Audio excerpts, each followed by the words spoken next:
How do I enter Restricted Stock Unit RSU sales in IRS?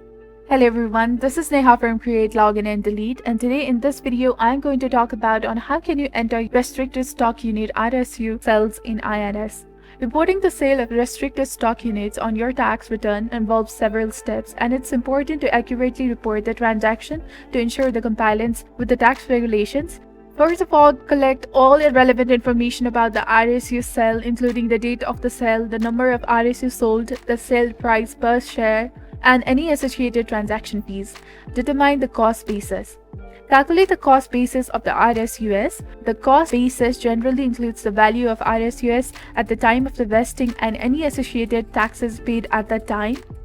Then report the RSU scale on Schedule D, which is Capital Gains and Losses, and Form 8949, which is used to report the details of your capital assessed transactions. On Form 8949, you will need to provide the details such as description of your dates of acquisition and sale, proceeds from the sale, cost basis, and gain or loss.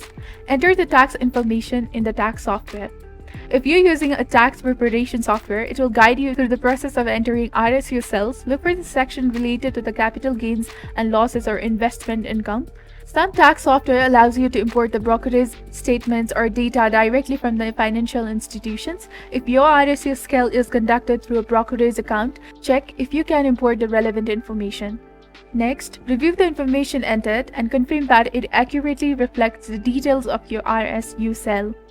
After entering all the relevant information, follow the instructions provided by the tax software to file your tax return electronically. If you are filing a paper return, follow the instructions in the tax form booklet and understand the tax implications of your RSU sale, including potential capital gains. RSU sales may be subject to both ordinary income tax and capital gain tax. If you're unsure about how to report RSU sales, or if you have complex financial situations, consider seeking advice from a tax professional or accountant. And keep in mind that the tax laws and forms may change, so it's crucial to consult the latest IRS publications, instructions, or seek guidance from tax professional for the most accurate and current information related to the tax year 2024. This is how you can enter the Restricted Stock Unit RSU sales in IRS.